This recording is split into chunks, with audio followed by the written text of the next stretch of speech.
How's it going? If you just jumped on, hit that like button, subscribe to the channel. If you're new here, how we doing, Zach? How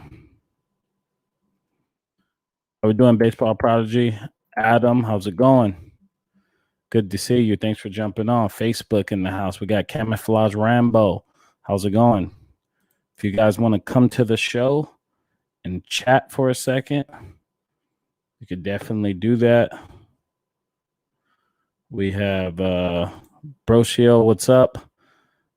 Got a lot of people on so far. We have, if when you come in, definitely hit the like button. It helps me out. And subscribe to the channel if you're new here. Jesse says, what's up, my man? How can I get you to do a video breakdown for me? Email me at officialjermainecurtis@gmail.com. Rory says, how are you, sir? I'm doing very well. Thanks for, watching right now, Rory, from Facebook. Love it. It's been a long time since we chatted. We have, there's my link right there. You could come on Zoom and we can chat and you can join the show.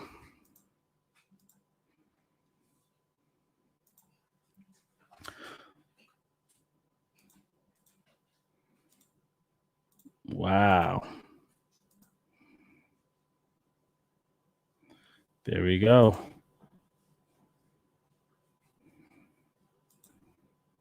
So we have the show. We have it up and running now. Give me a second, guys. So we have Baseball Prodigy says, I hit 2 triples today, but I don't think I got them on video. You definitely got to record everything. This is the content era right now. You have to record everything. Record, and record. Okay, record everything. Sean says, hey Jermaine, good to see you, man. I hope everything's going well with you. Good to see you too. It's been a while. We got everyone from Facebook jumping on. That's awesome. Jermaine, I feel like I'm just getting under a lot of balls. Any tips? Work on your top hand. Your top hand is the most important part of hitting because it creates the path of the swing. Usually what happens is that if your top hand's not direct to the baseball, you're going to pop it up. I like to say if you hit a ground ball or if you hit a fly ball, your top hand didn't get to the baseball. You should be able to see your top hand and the barrel hit the ball. So work on your top hand, and you don't want to turn the barrel over, meaning like roll over your wrist. You want to keep the, I guess, the knob of the bat kind of like, I guess I would say more so like palmed as you're getting extended through it, because you'll see a lot of young hitters, they'll hit and then they'll just roll their wrists over. So you don't want to do that because that's going to create ground balls. We want to keep it where our wrist is up and you tap yourself on your back as you swing. That'll allow you to get the right swing path. So keep working on that, your top hand. So if you're a right-handed hitter, that'll be your right hand. If you're a left-handed hitter, that'll be your left hand. So we have Kevon. He said, what's up, Jermaine? I'm in the minor leagues for the Kansas City Royals. I've been watching you for a while now. Hey, man, I appreciate you. Come over here with the link. I want to chat with you for a second, okay? The link is right here. Hit that link. Come over. I would love to have you on the show. Talk for a second. Talk about what's going on with you. And, yeah, man, that's awesome that you're, in the minor leagues, grinding your way up to the big leagues. Do you think Cardinals should sign Pujols to retire a Redbird? Yes, I think so. But I think he still has a little shot of playing for like a year. I think he has like another year possibly. So I think I don't think he's going to finish the year. I don't think he's going to retire immediately, but I do think he's going to continue playing on another team in the AL that's, a team that's struggling. And then next year, he's probably not going to sign anywhere. And then I'll be, where the Cardinals pick him up, let him retire as a Redbird. Either way, in the Hall of Fame, he's going to be, a Cardinal. So it doesn't really matter. It would be cool to have him come back for 1 or 2 games, kind of like what Ichiro did. But yeah. My son hit 2 grand slams in one game yesterday. I have the videos. It was pretty cool. Never seen that before. Send that to me. I want to react to them tomorrow. I'm going to be reacting to videos. So send that to me at officialjermaincurtis@gmail.com. We got a lot of people on. If you just jumped on, hit that like button. It helps me out. Subscribe to the channel as well. This is the YouTube channel. We have people on Facebook as well here. So we got a lot of people here on right now, and more people are going to keep showing up as we keep going. Chunks TV says, yo, Jermaine, I've been getting bad posture lately, leaning towards the plate, and my hands are dropping. I think I'm losing all my power. Any tips? High T.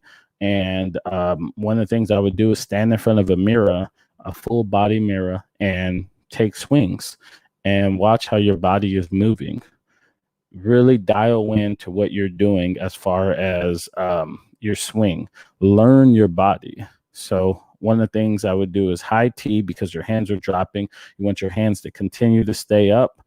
And then also, look into a mirror and, watch your body. Another thing you could do is when you're taking flips, when you're taking front toss, hold for 3 seconds after each swing. Hold for 3 seconds.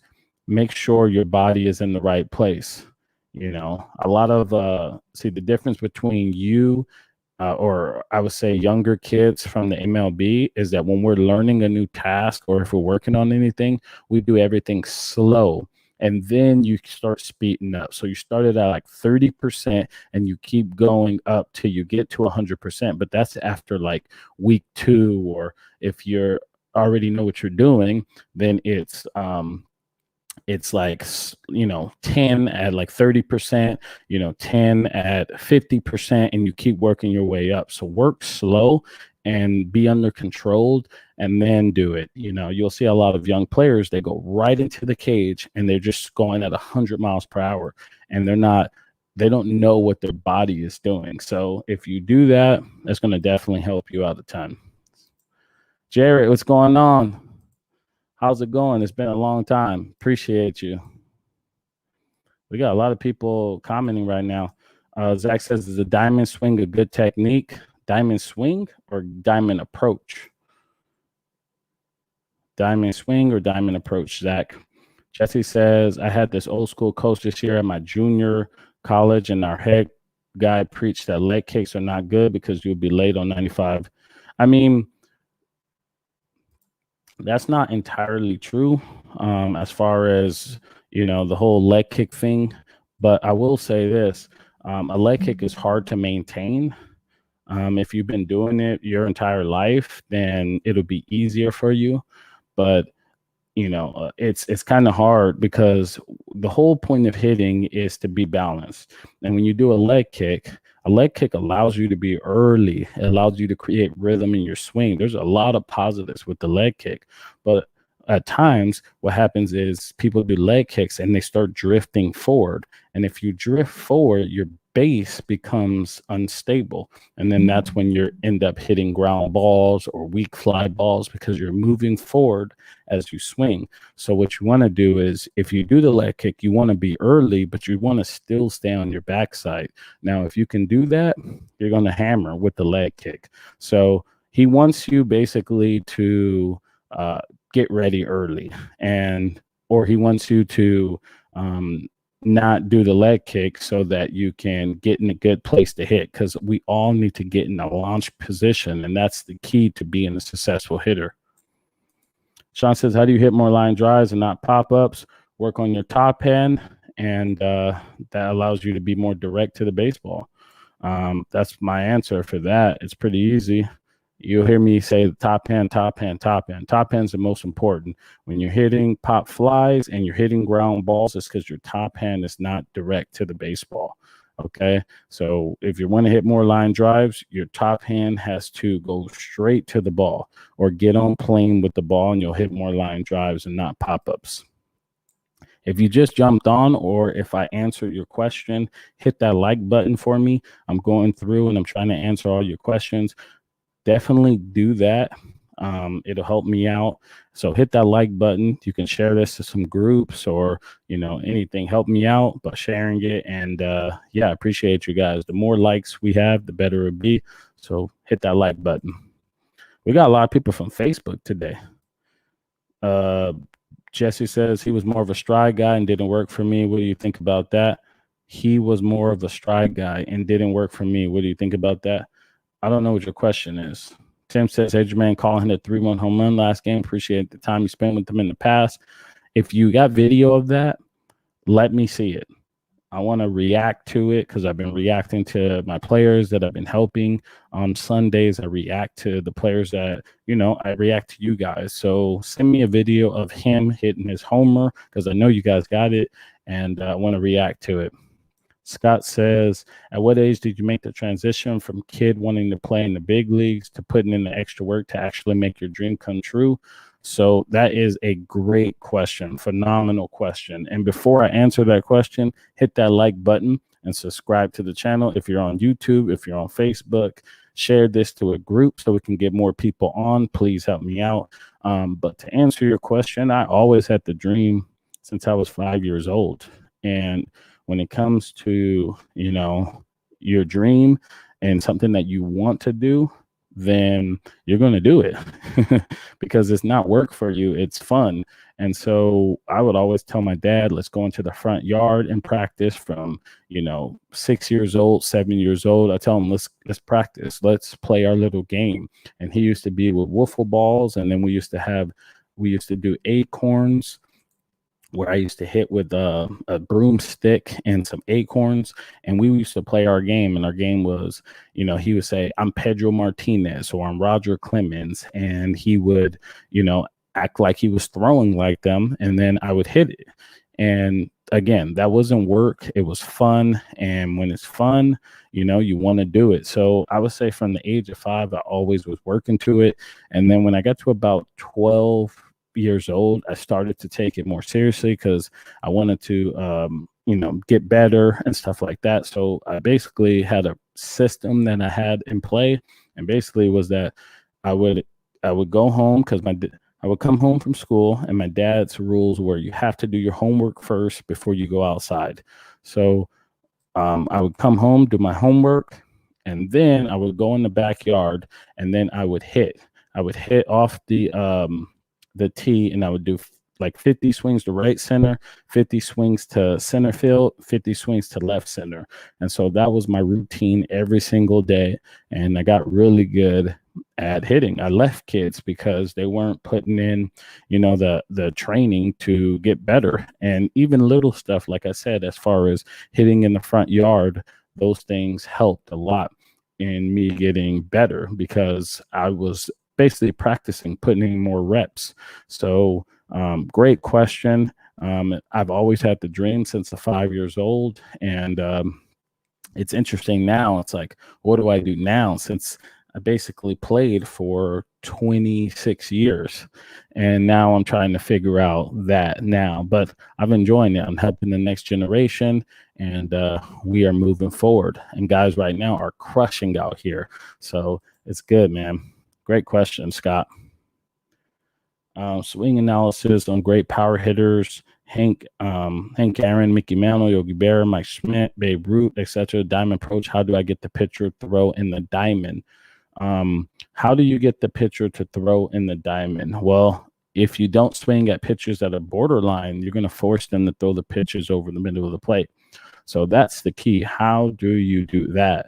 Well, one thing I would do is learn the strike zone. And you can do that by doing the catch drill. You can do that by, before you even start hitting, you track the ball and call balls and strikes. But the more at bats you take, the better you're going to be as far as controlling the strike zone. When I grew up in California, and now I'm in New York right now. And the difference between California and New York is that California, we can play baseball year round. So I was getting 300 ABs when I was 10 years old, 11 years old per year at least. And they're only getting 100 ABs a year. So I'm already 3 times ahead of them, in just 1 year. And you add that up at 2 years, 3 years, 4 years. By the time, they're, 16, I'm basically taken, way more bats than they have. So that's the key. So now when I do my hitters is I do a lot of live at bats with them in the off season so they can still get those at bats. So as far as the diamond approach, you want to not swing at balls on the corner. So the difference between players in your age group and the pros and the MLB is not what you swing at. And listen to me, I'm going to repeat that. It's the things you do not swing at that makes you successful. The things that you do not swing at. See, a lot of people see the players and you're like, oh man, he hit a homer, but he took pitches that were borderline pitches to allow him to hit those homers. So, when I talk to these young pitchers, I tell them, and young hitters as well, things that you do not swing at is what's going to make you more successful. Kevon says, Jermaine, I'm currently at the facility down in Arizona getting ready to get some cage reps in, but I would love to hop on a Zoom meeting with you in the future. When is your next one? Every Saturday. I've been doing it, but I'm going to change it in June to like Mondays. So every Saturday I do it at this time. And yeah, keep doing your thing. We'll definitely get on the Zoom, and we could do it on another day. Like we can do it. You could be in like one of my new videos that I'm going to post soon. We could do something like that. So we'll talk about it. Can you please? Got a lot of people messaging. Appreciate you guys. I'm running through these comments. Can you repeat the email address again, please? Give me 1 second. Give me 1 second, guys.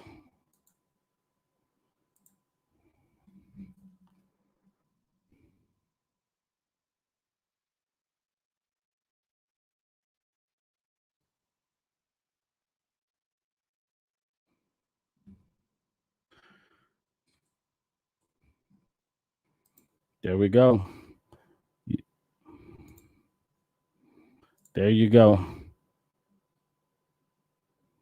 You guys see it on the bottom of the screen? How do you hit more line drives? Pop-ups because I'm flying out. Jermaine, what's up, my dude? How we doing, Kendall? Appreciate you jumping on. When I'm going to get an update by you. What's up, my man? How you been? Landon, how's it going? Appreciate you, Landon. E-Town, hello, Jermaine. What's going on? Mike says, what's going on? What's up, Mike? Renato says, what do you think about medicine ball drills? Renato, I'm going to get to you in a second.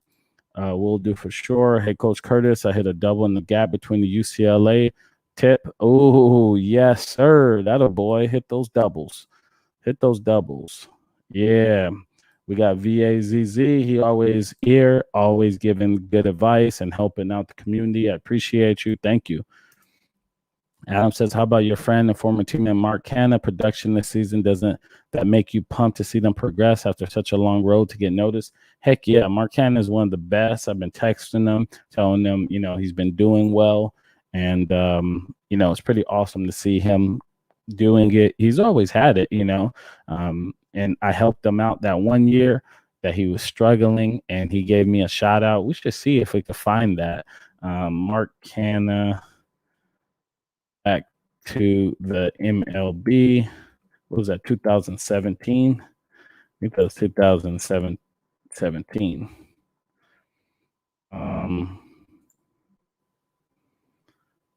Yeah. But yeah, it's pretty cool to see him dominate since he's doing. I got to find that, though. It's pretty cool to see.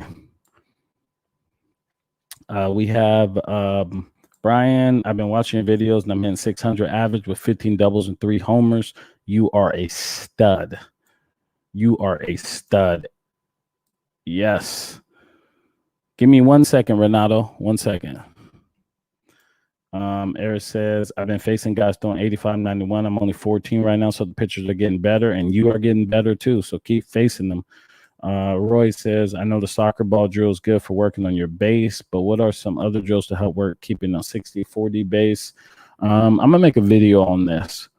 I like to do like right off the top. I would do 3-second drill. So and do that like 30%. So basically, you swing and hold for 3 seconds. So you start teaching yourself where you want to be. Another thing is I have a low tee. It's like a small tee, and I force everybody to hit off that tee. And with that, it's like literally almost about the size of like a water bottle on the ground. And I don't care if they're hitting line drives or not, but what it teaches you is to get in your lower half and stay more on your backside. If you pull off the ball, then you're going to hit a ground ball easily. But if you stay through and you stay on your backside, 60-40, that 60-40 base would be really easy to do. So that's something that will help you a lot. Micah says, no way. I don't even understand what he's saying. But if you guys just jumped on, hit that like button and subscribe to the channel. And if you want to join the show, which we're going to get the show going in a second, it's right here. And definitely click that button, come over to the other side, and you can ask questions live. It's be better. So definitely go ahead and do that.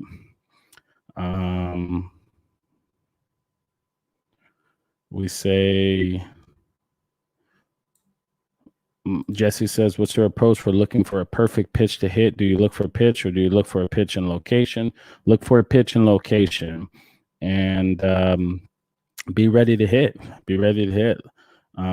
If you're ready to hit, you're going to hit the pitch that's right down the middle. You're going to hit other pitches that are mistakes. So, but look for a pitch to hit in different location or a location. I would say I would say outer third of the plate, because that's majority of pitches you're going to see. So now from there, it depends on what pitches you like to hit best. Do you like pitches at the top of the zone or like lower in the zone?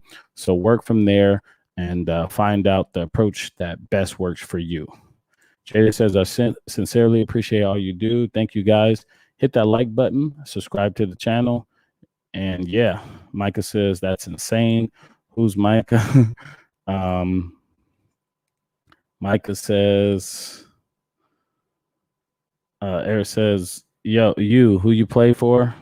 Eric says, how old are the guys that pitch? Jermaine, can I send you a video of me hitting a 400-foot homer dead center? Heck yeah. I want to see that. I want to react to that. I'm about to hop on a minute for real. They're like 15 and 16 years old. You down south.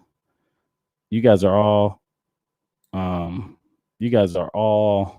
like talking to each other. Mark Cannon out of the park. Mark is the greatest Real 5 player, period. Yeah. That's hard to believe because I face kids all over the country. Hit that. I'm struggling with the low pitch. I'm hitting choppers. What should I do? Work on the low pitch. Work on the low pitch. You'll hit the low pitch. Off a tee. Okay. So let's go over here. And let's talk to Renato real quick. He's joining the show now.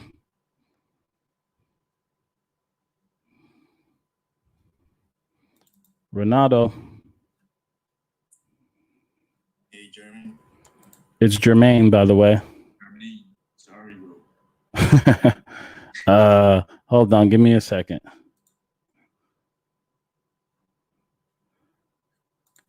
Okay. Give me a second.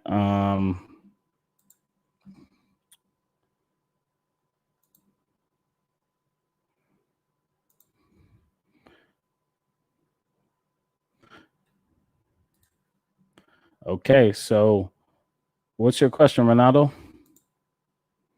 First of all, tell me a little bit about yourself. Can you turn on the video? I'm a little shy, you know. It's okay. So I'm from Brazil, and I've been playing baseball like for 2 years. So I'm kind of newbie, you know. Yeah. And I was wondering about medicine ball drills. You know, what do you think about it? Medicine ball drills. To be honest, I don't use those that well, or at all, pretty much. But if I had to show you one thing, the only thing I use a medicine ball drill or do something with the medicine ball is if I'm trying to show someone how to stay back, because since the balls are heavier and you teach them, basically you're teaching them how to load because the ball's heavier. And then if you're trying to throw the ball, you're forcing yourself to stay on your backside to toss it. So that's the only way I use it to get my hips going or get the kids' hips going and to stay on the backside. Because if they push forward, then the ball's going to go straight down. Now, if they stay on their backside, the ball will go up, and that's what we want to do. So that's the only way that I use medicine ball, but I don't do anything else with the medicine ball. Okay. And by the way, I watched your video today in the morning. It's pretty cool. Which one? The slugging in high school, stuff like that. I forgot the title. Oh, so you're talking about the how to hit my high school hitting approach? Yes, your approach. Yes. Yeah, that was a good visual, right? Yes. Really nice tips. Yeah, I appreciate that. And how old are you again? I'm 22. 22, and you're from Brazil. That's awesome. So how did you find my channel? Oh, I've been searching for drills and tips, and I don't know. I think I watched like the multi bets, and since then I started to search a little more, and it's pretty cool. Really nice channel. So how is the Brazilian baseball? Is there like a lot of people playing it there? Not so much. No, it's not so popular in Brazil, and I'm playing my university. It's not my college. It's not like in the United States, so like college in here is pretty small, and it's really low level of baseball. But we do have some teams that play at a high level, but in college it's not that good, Gotcha. All right. Well, do you have any other questions? No, I don't think so. Okay. Just enjoying the show. Well, thank you, Renato. So you speak Portuguese and do you speak Spanish? Yes, a little bit. A little bit.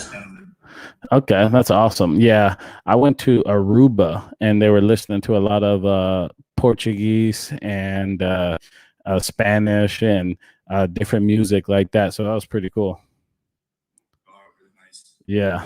All right. Well, Renato, thank you. Thanks so much, Jermaine. Yeah? Yep. Okay. All right. So we're back. If you guys want to come on and join the show, come over here on Zoom so you can join it.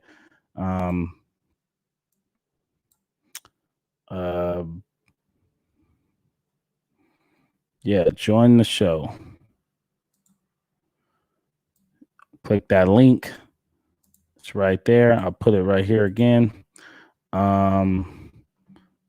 Micah says, my bad, Jermaine. For what? You're good. You're good, Micah.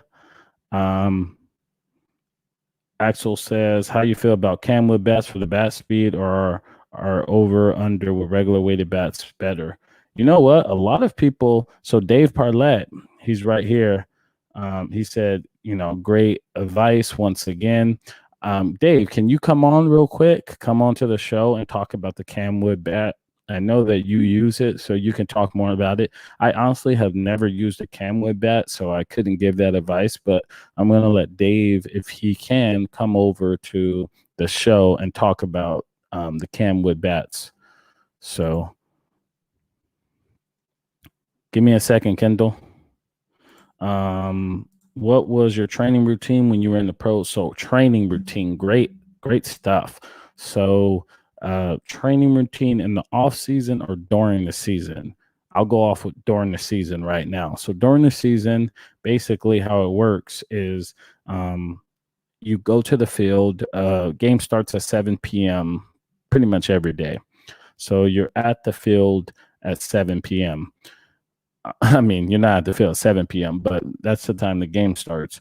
But what happens is I'll go to the field at 1 p.m. Okay. I'll start stretching and then by 2 p.m., I'm ready to go. So 1 p.m. I'm stretching, and I'll get on the treadmill or something like that, warm my body up. At 2 p.m. I'll go into the cage, and then I'll let me put this on mute real quick, Dave. And then I will go into the cage and hit, and then that's my first round of hitting. And then after that, I go back into the clubhouse. You can go and weight lift at that point. So I'll probably go weight lift from 3 o'clock to about 4:30. Or if I don't weight lift that day, then I will just be hanging out or go watch a video of myself to see what I'm doing, in my past previous games.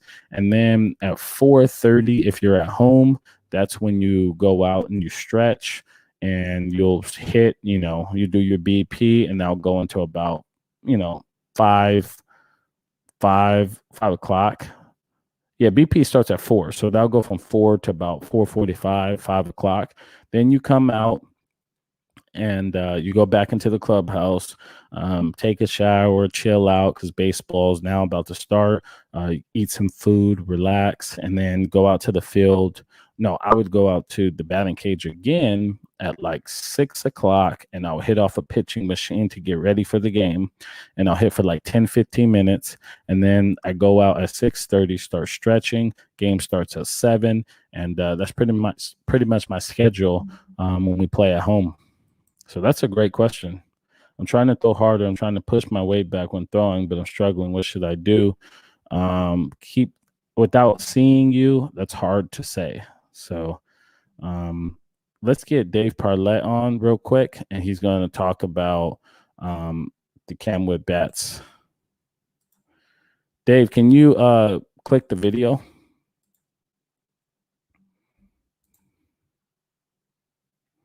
Hey, Dave, how you doing? How you doing tonight? I'm good. So can you talk about Camwood bats? Hold up. Let me bring up, he said right here. Okay, so go ahead. Yeah, Camwood bats are a great tool to hit with. They really work the hands, really help staying inside the ball if you really focus on it. But you don't feel the barrel. It's all in your hands. The cam part is just below your bottom hand. The weight is predominantly just above your hand, and you don't feel the barrel. It's a great hitting tool, excellent hitting tool. It definitely adds miles per hour or velo to your bat head. It's a great tool. I got a grandson that's 6, and I got him swinging a 28-ounce or 28-inch one. So it's you lead, you pull that hand inside, you go towards the pitcher or what have you, and you just snap the barrel. It's a great tool. It's a can't miss tool. Is what drills do you do with it? You can do everything. You can do flat. You don't want to hit live off it per se. No velo coming at you, but flips, anything from the front toss or what have you. If you use maybe a tennis ball, you can get away with maybe live pitching, but nothing with a hard baseball with a lot of speed on it. But no, it's a great drill bat. There's not much you can't do with it again, except can't do with it, except just hit off of a real hard ball. But it's a great stuff. It's great for your hands. If you really want to be a hands hitter, you definitely want to get a cam bat. Seriously. Amazing. Yeah, if you guys don't know Dave Parlett, he's probably going to get a channel or something soon, trying to get him to do that. And we'll get him going. You could go to his channel. But we're definitely going to do something soon. So, be on the lookout for that. And yeah, I appreciate you, Dave, for jumping on. Very good, Jeremy. You have a good night. You too. All right. You take care of yourself. All right. Bye. Bye now.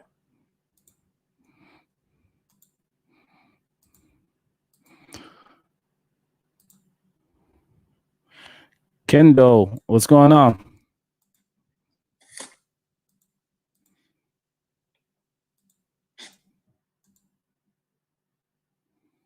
I'm bad. What's up? What's going on? Nothing really, man.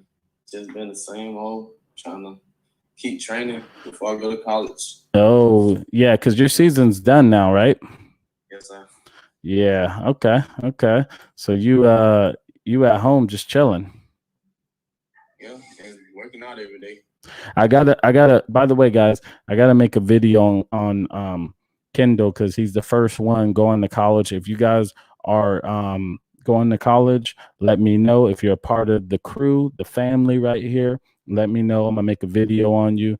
We're gonna do an interview with Kendall, talk about how he got recruited, how what's his struggles, and you can learn a lot from someone like him who's going through the struggles as you guys are. And we're going to do a little video on him, so stay tuned for that. And he's the first one so far going to college, so there's going to be plenty more. And we just got we I might just stop calling him Kendall and start calling him number one. So yeah, we got to do a video and be on the lookout for that. So yeah, tell me how your week gone. Your week? In my week, I mean, it's like it's nothing over the top. I try to get my hitting in. Like during the week, I switch it up like every other day. Like I'll hit out the tee one day, and then the next day, like for me, the PVC pipe, like that really worked for me. Like I get in the mirror and like just look at my body, like just see what my body's doing. So I hit one day out the tee, and then next day just do PVC pipe drills and then go back and forth. And then I'll try to throw every day, a long toss every other day. I want to add to the PVC pipe thing because you heard him say that he watches himself in the mirror, and that's really overlooked. Using the PVC to see how your body is moving, how you want it to move, and watching yourself in the mirror. Ted Williams, he used to stand in front of a mirror every day for 30 minutes before the game and watch himself. And he would tell himself, I'm the best hitter alive. I'm the best hitter in this world. He'd just say that to himself for 30 minutes and he'll watch his body. So for you guys out there, get yourself a mirror, a full body mirror where you can see your whole body and hit and take swings and see how your body is moving. And then watch some video of MLB players and see if your body is moving similar to theirs. Imitation is something that I did. I used to bat like Griffey when I was younger. I used to be the right-handed Griffey. And then when that didn't work, I used to bat like Jay Buhner. I used to put the bat out like this and just go. I don't know. You guys got to check out Jay Buhner's his batting stance. But I used to do Jay Buhner, and I wanted to be just like them, and I wanted to move like them. And you guys could do that too. Just watch yourself. Another thing, just to add to that, Ichiro did that every day. He had one inside of his home, and he had that one. And he had one at the field that he used to watch himself every day when he was in batting practice. And I heard a story where they didn't have a mirror like somewhere that he was at, and he had the team order a mirror to come so he can see himself before the game. And like that's like what he would do before the game. So you guys take advantage of that because it's going to help you a lot. So those are the things that you need to do just to really separate yourself. It's the little things, man. And see how he's doing it. He's working on himself even when he isn't even practicing. He's still giving himself 10, 20 minutes, 30 minutes a day to watch himself get better and watch himself and see how his body is moving. So definitely do that. It's going to help you. And yeah, man. So Kendall, let me answer a few more questions. I know you just stopped by just to say hi, so I appreciate that. And yeah, let me answer a few more questions. All right.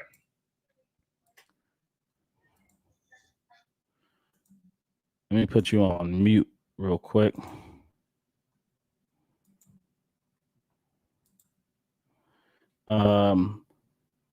Axel, he said, thank you, Dave. Yeah, Dave's awesome. Check him out. He said, Eaton says, what is your favorite story from pro ball? Man, favorite story is making it to the MLB. Making it to the MLB. I mean, you grind yourself for 5 years, 6 years to try to get there, and it finally happens. So making it to the MLB. If you go to my channel, you'll see my MLB debut. Watch that video. It's inspiring. Giovanni says, "Oh, Philip, how's it going, Philip? Everything's going good on this side." It says Giovanni says, "I hit good again since swinging up on the tee. I went 1 for 2 and got hit twice. I am hitting the ball hard, but it's only singles. Hey, keep hitting the ball hard. The name of the game is hitting the ball hard. Like, that's it. So keep hitting the ball hard. And once you're doing that consistently, like, you're going to start driving the baseball. Like, keep hitting balls hard, line drives, and you're going to start hitting more doubles, and it's going to happen. Just keep hitting the ball hard. That's the name of the game. How do you practice hitting curveballs without a pitching machine? I take my son, who is 14, to the cages every day, and I can throw them constantly. How do you hit a pitching machine? How do you hit a curveball without a pitching machine? I just throw curveballs, or I'll do front toss and then flip slow ones, or flip slow ones as far as like almost like slow pitch softball in there, so that it forces them to stay on their backside.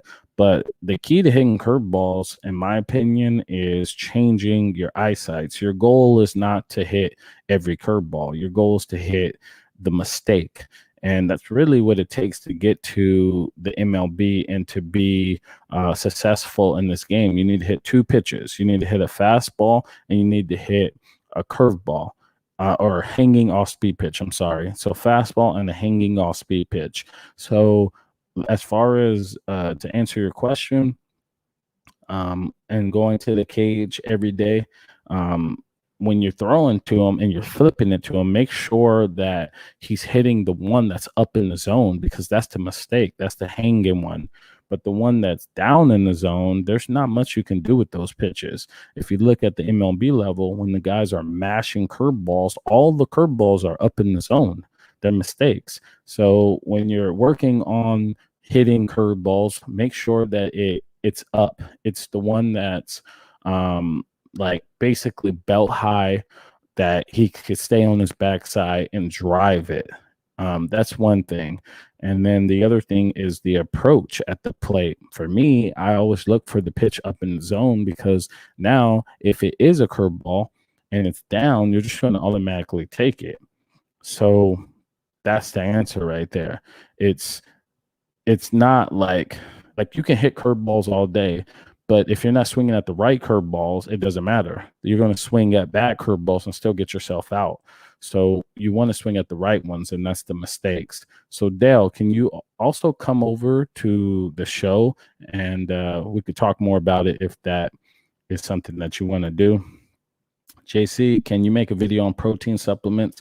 You can see a difference in players' body types from single A, triple A in the show. Yes, it's definitely a I actually have a nutrition course coming out that walks you all through that. But I for sure can, talk about protein supplements and stuff like that. Yeah, for sure.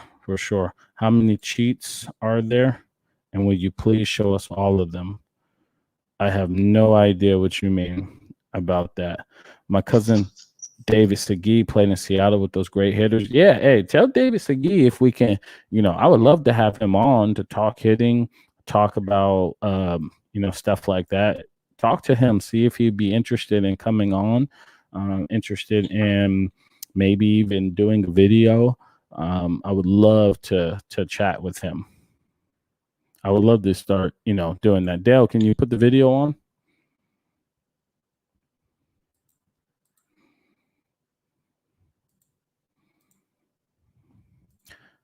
Dale, can you put the video on?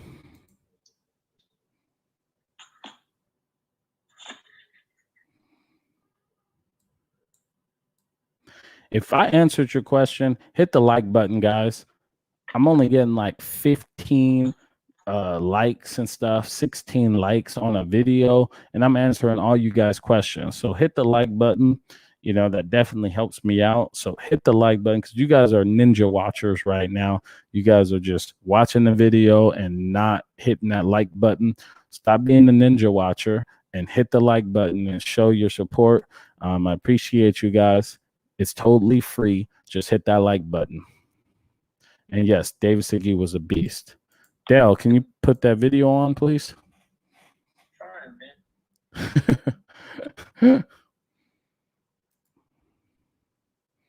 As we wait for Dale, we'll answer some more questions. If you guys have more questions, definitely do it. Jacob McLean, yes, do what Jacob says and hit the like button. We'd love to have you guys on if you guys can. If you guys have come on the Zoom call, helps me out. It's good for it's just good to see you guys face to face. So come over there and say hello. I might have to. It's not working, Dale, huh?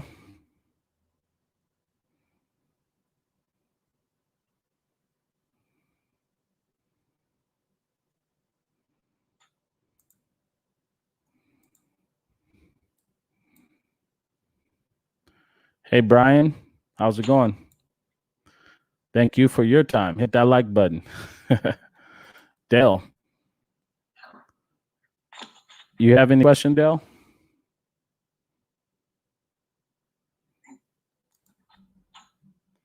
I got to see.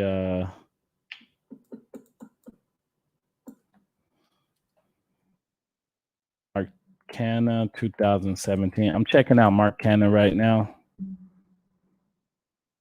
And the news in 2017.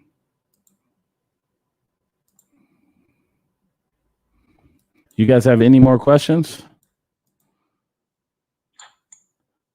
How we doing, Dale?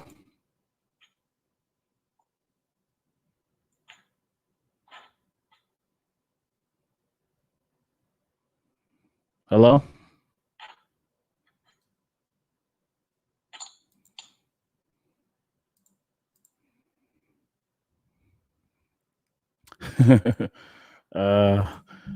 Try to exit out and then come back in.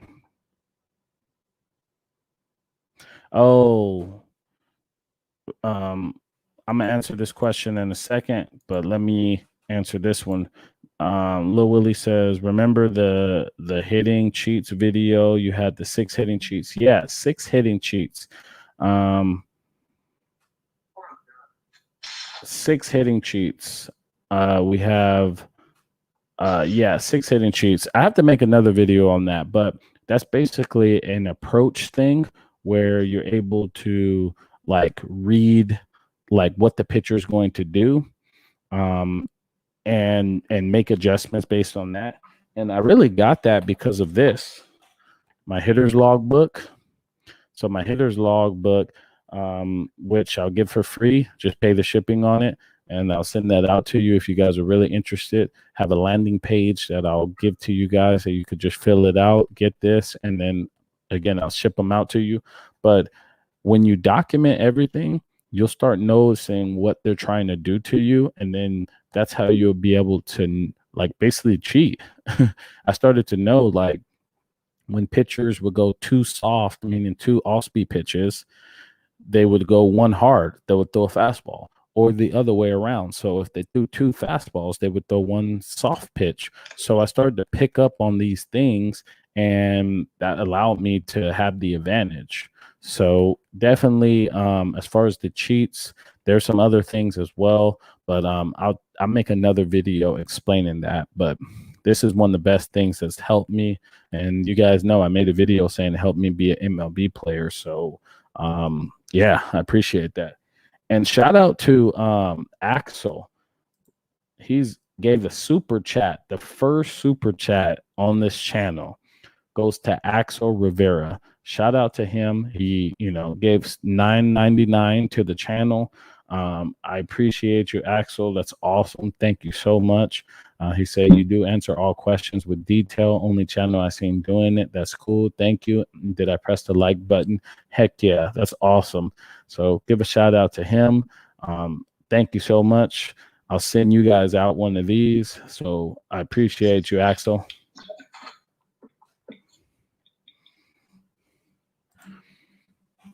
We have Dale.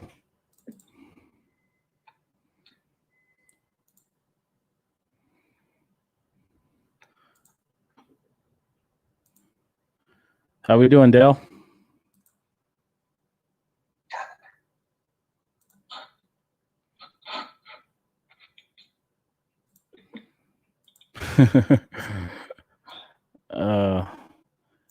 First super chat.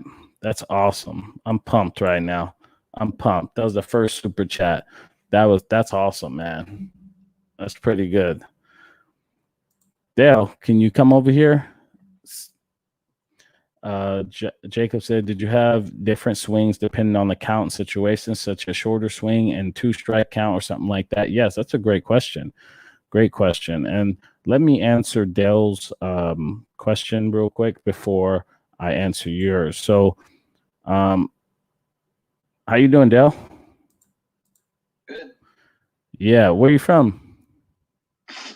I'm from Bossier City, Louisiana. Oh, Louisiana. Awesome. Awesome. So you say your kid's 14 years old. Yeah, he's 14. He's a little fella. He's about a little under 5 foot tall, about 95 pounds. Good. So good. So he knows how to work hard, and he's one of those type players. Yeah, we put a lot of time in. We've been playing since he's probably 9. We play on I wouldn't say it's a travel team. We play a lot of local weekend tournaments, so we don't travel a whole lot. But we play, probably 20 or 30 tournaments a year. And we're fixing to start high school tryouts in the 18th and 19th of this month. And yeah, he's doing well. He went 3 for 6 today, and did well. Awesome. Yeah, that's great, man. Keep playing. Keep working, and I like that. He's young. I know he wants to work, because when you're that age and you're young and small, you have to develop that hard work ethic. If you don't, then you're gonna get passed up. So I know he's that type of player, and once he hits that growth spurt where he grows and gets bigger, then the rest is history. Then, that's when they take off. So I'm pumped for you guys. And you said, as far as the curveball, did I answer you? Did you? That's what he has trouble with the most right now. The big sweeping curves that look like they're going to hit your head and then drop in. Mm-hmm. All back out, and then they're stride. So I mean, those are hard. Those are hard to stay in there with, and it's hard for me. Like I said, I go. We probably take 200 to 300 cuts a day in the cage. Okay. And, do some soft toss in the front, and I throw them some fast ones and some off speed. Try to make them stay back on it, but it's just hard to duplicate those big, 6 to 12 or 12. Was it 12 to 6 curveballs that look like to come at your head and sweep in. And for a strike, and there's just wondering what kind of drill you can do to help him with that, because it's not going to get any easier going to high school. Yeah, 14 balls going to get harder. Yeah, when I think like that, or when I'm hearing your question, I think that he might be too close to the plate, because for him to get a pitch where it's coming here and he's doing that means he's right on top of the dish. And is that something that he is? Is he right on top of the dish? There's probably an inch or so between him and the batter's box line. Okay, so I still think that's good. I'm a big person that says to stay closer to the plate. But again, as far as curveballs, they're not equal. So your job is to hit the mistake. And I like to just work on things that are up in the zone, because that's what he's trying to hit. That's what he needs to hit. The other ones are balls, and the front door curveballs, I think you're talking more of a front door curveball. Those ones are hard too. I mean, those are hard to hit. I always told myself if I swung at those, I would hit way more homers, but it's hard because you don't see it, and then it just breaks right over. So those ones are rare. So those ones are tough to practice. But I will say you could do kind of like what Barry Bonds did. He had like a left-hander sidearm pitcher, and he would have him throw against him in BP and stuff, and forced him to keep himself closed. and for him to drive the ball more up the middle instead of pulling off the baseball. So you could do something like that where you angle your net more towards him so that when you do throw that curveball, it's more it's coming at him and breaking, away from him. So it forces him to stay in there instead of, ducking. But again, the only way to get reps at that is he has to just keep taking reps in the game, because that's a pitch where not many people throw. So I was just giving you a few ideas. That's one of those pitches where you might just go, you just be like, hey, because like even at the MLB level, those guys aren't swinging at that pitch. Right. So, but is he swinging at the curveballs that are up in the zone, that are floaters that are hanging? Are he hammering those? Well, at our age, it's basically, fastball until you get 2 strikes, and they try to throw the one that's outside and breaking. And then, at our level of baseball, the umpires, if it's barely, if it's not touching the other batter's box on the left-hander's batter's box, it's going to be a strike. So if you can put your bat on, it's going to be a strike. So he's having to really, go get it on that 2-strike curveball. And so that's what he's had, but the other ones that are, that break in from him, they're calling for a strike. Now, they're probably hanging, they're probably hanging a little bit. Those ones it seems I've had his difficulty with. Maybe it's because there's, the fear of getting hit. Yeah. That's always that's always in everyone's mind. Even at the highest level, everybody's concerned about that. But you got to put it aside to hammer the baseball. Yeah, no doubt. So thank you so much, Dale. You bet, man. If you have any more questions, just let me know. And every Saturday we're doing this until June, so you can always come back if you have any other questions. And we'd love to have you guys on the show. And if you're also here and you want to get on the show, come over. So I appreciate you, Dale, and I'll see you soon. Well, I got one more question. All right. Are you a proponent of choking up on the bat? Oh yeah, if you're able to control the barrel, yeah. If it helps you to control the barrel, definitely. We started trying that because he's a little fella and had to start using the BB core bats. They're pretty heavy for a little guy, so we tried it and it seemed to be working fairly well. But still, sometimes he's not quite strong enough when he swings through the ball. When he makes contact, the bat kind of pops up in his hands because he's just not strong enough. He doesn't strike out.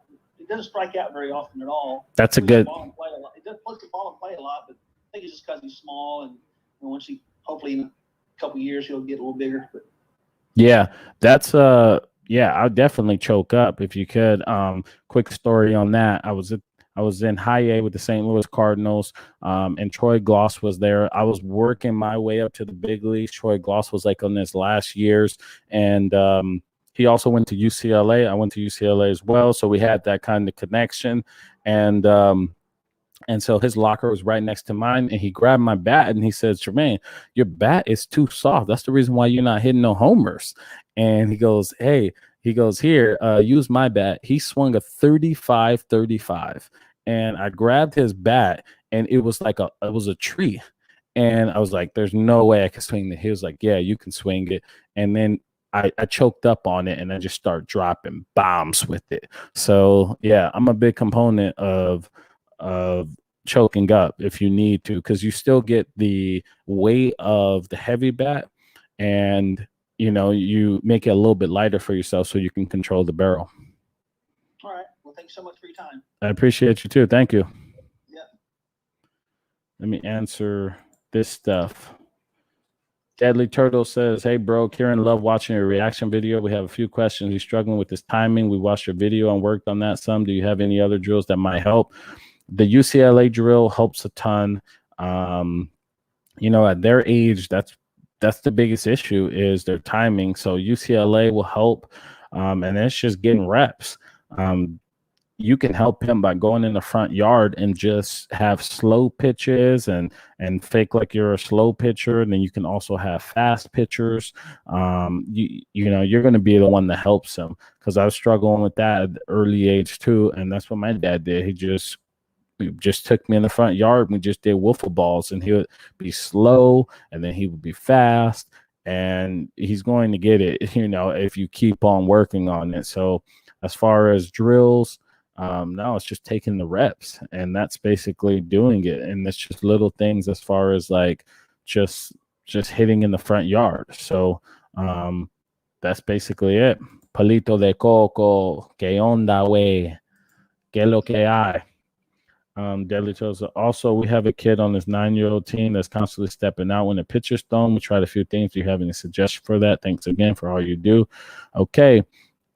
So if you guys, Axel's opened a new door that you can donate to the super chat. Go ahead and do that. Donate, hit that like button, donate. Anyways, as far as what I'll do for this is I have kids that do this as well. And what I do is I get 2 PVC pipes and I put their feet in between the PVC pipes. And what happens is it starts training their body to go right to me. Okay. So if you put them inside of inside of these poles, they'll stop stepping out.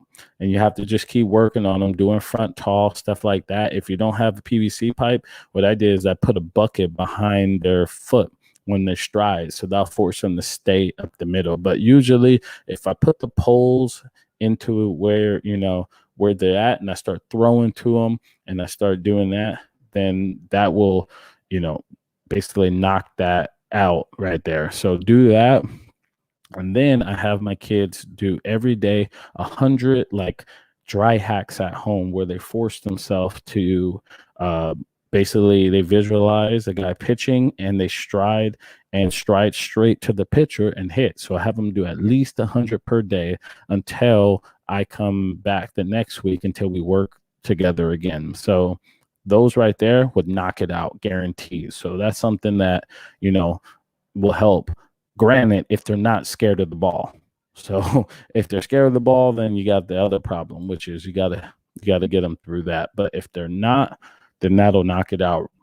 It's just muscle memory. Coach, do you need a load with the arms back and legs, swinging back some, toe tap, etc., or can you just do an old school swing like Garrick or DiMaggio with lesser leg movement was best?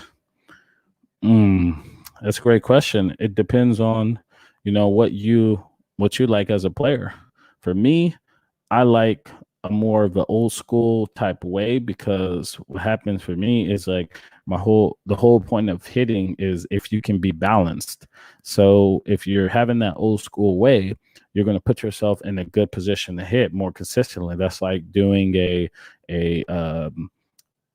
let's say like a no stride or a pivot or something like that. So if you do that type of stance, you're going to be more balanced because you're taking all the unnecessary movements out of your swing.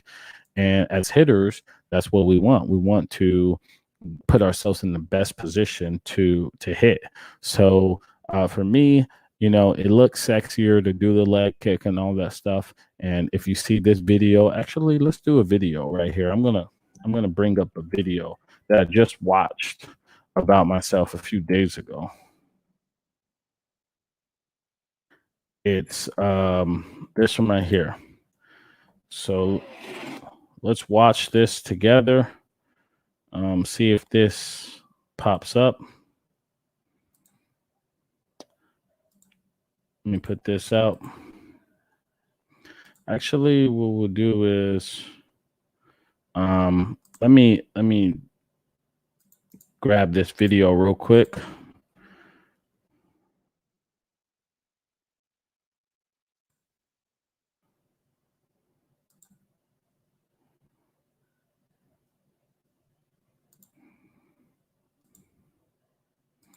So okay. So I'm grabbing the video real quick. Okay.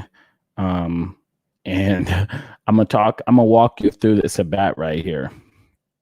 And I'm gonna make a video that explains it more, but I think this would be a good video to talk about right here. Video file. There it is.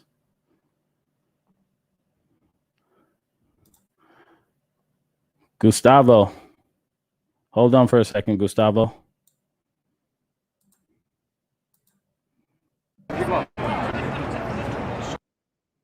So here we go. So if you guys check me out right here. So this is me hitting, playing with the Red Wings. And look at right here. You see that? I have this leg kick right now. Now, this leg kick for me, this is way too high. But let me refresh this real quick. Let me give you a little backstory on this. So I had this leg kick right here, okay? And that leg kick is way too high. And I don't like leg kicks. That's not me, but I'm doing it in this video because I was lost at this point. I was just like, you know what? My swing doesn't feel good. And sometimes you just gotta just try something else to get a different feel. And I was like, you know what? I'm gonna do a leg kick this at bat because I'm just not feeling good right now. So let's go back to this video. And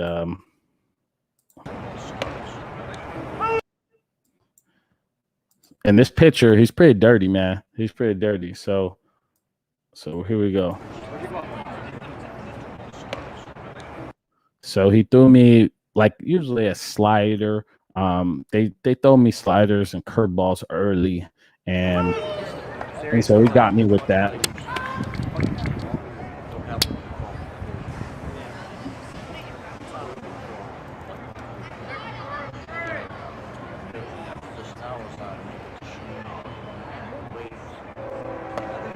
Oh,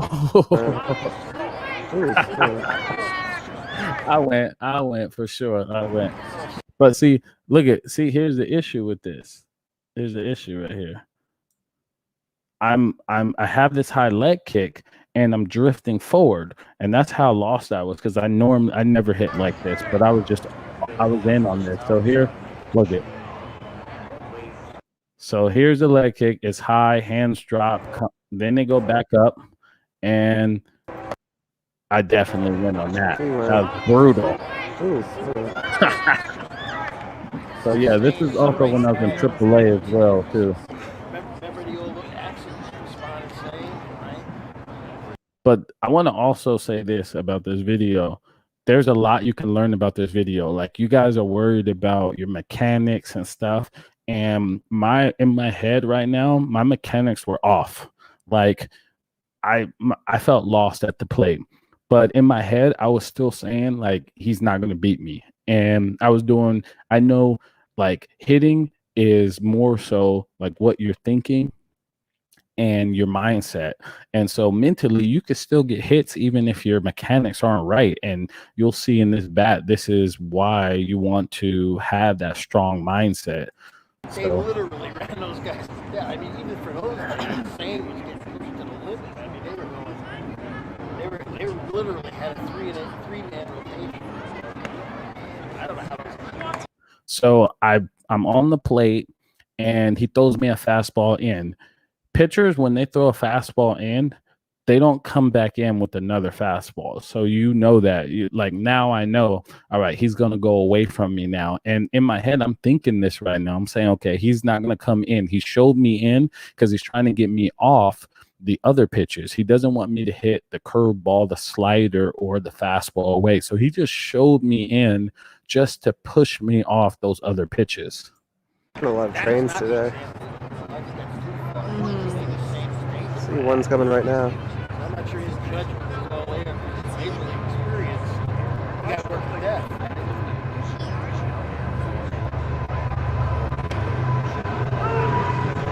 And then he goes outside, and that was a good pitch. It was on the corner. So I remember this at bat vividly, and that was a really, really good pitch right there. And there was nothing I could do, so I just took it. Now you're in battle mode right now. Now you're fighting for your life every pitch. And it's like, who is going to give in mentally? And for me, I'm thinking right now, there's no way he's going to beat me. I'm not going to give in. Even with my swing feeling bad, even when, things are off, I'm not going to give in,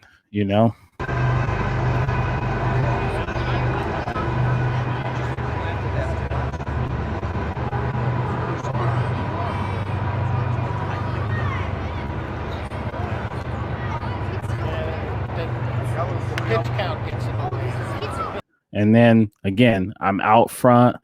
I'm drifting my body. Swing's not where I want it to be. fouled it off, give myself another pitch. And this whole at bat right here is just a mental just grind right now, because like I'm not feeling good. I don't even do a leg kick, and I'm doing the leg kick right now. So it's just a mental grind right now. You know, the thing was, a few years back, I noticed now, like most teams, they got a 5-man rotation and they pitch every 5th inning.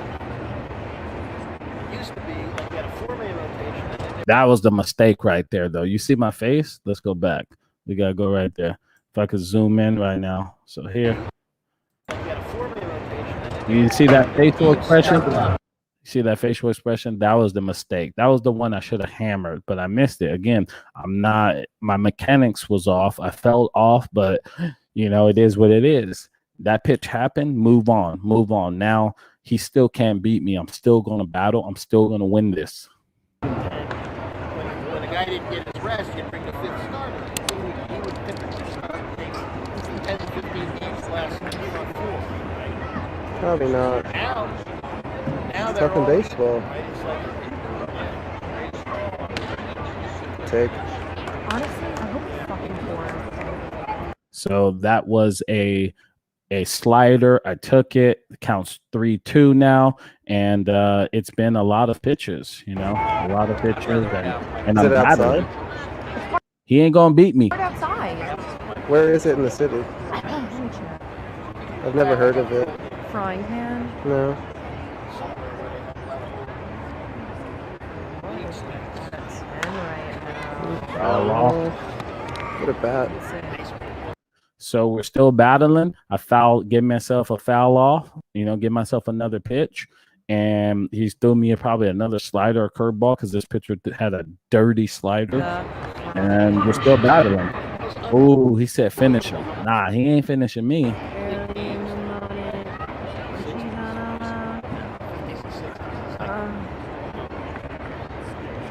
bullpen, 207 12th Ave, Where is that in relation to Penn? New York. that's where you went out past. Ooh, nice little piece of hitting there. Nice knock, dude. Jermaine Curtis single. Good at bat, too. Very nice.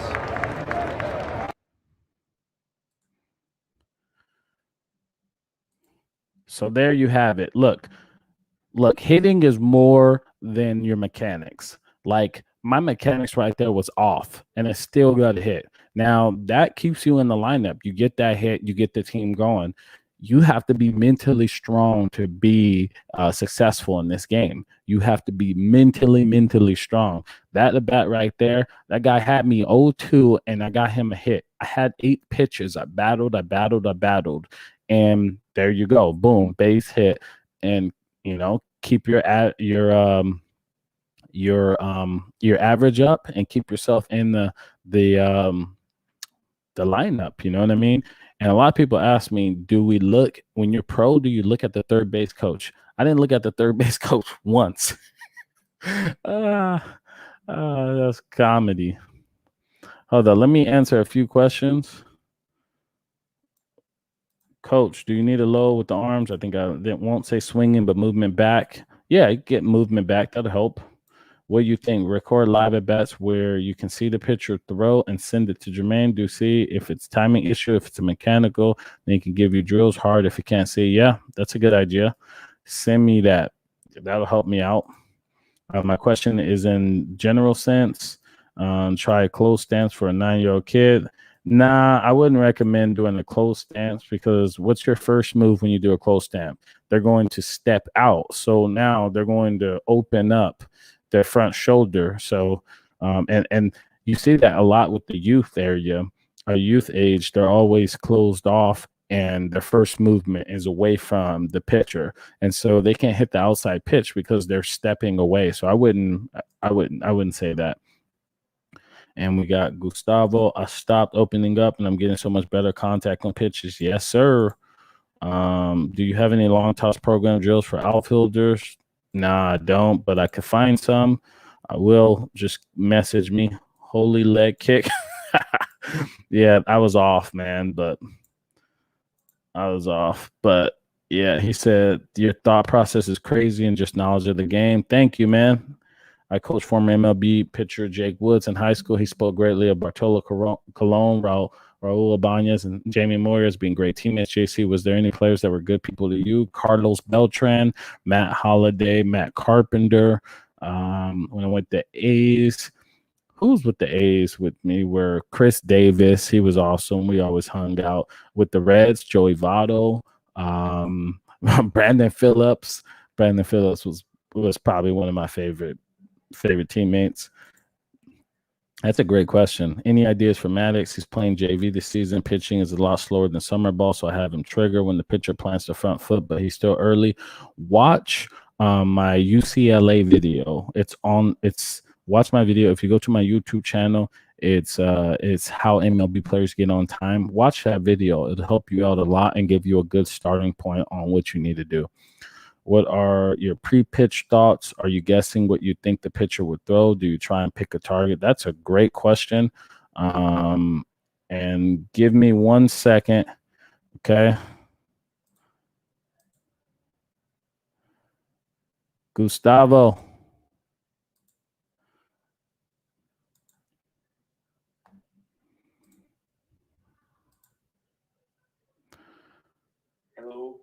Hello, Gustavo. Hello, how are you? Good. How's your English? Is it good or is it Spanish? My Spanish is better than my English. Okay. If you can say it slow, I haven't taught Spanish in a while, so if you say it slow, I can probably understand this and explain what you're trying to say. Okay. Yo soy brasileño. Mm-hmm. Empecé a jugar el béisbol en la facultad en 2018. Entonces soy muy amador ainda. Pero gostaria de saber cuál fue tu mayor conquista durante tu carrera. Buena cuestión. Yo pienso que cuando yo alcancé cuando yo alcancé el Grande Liga fue mi mejor conquistador.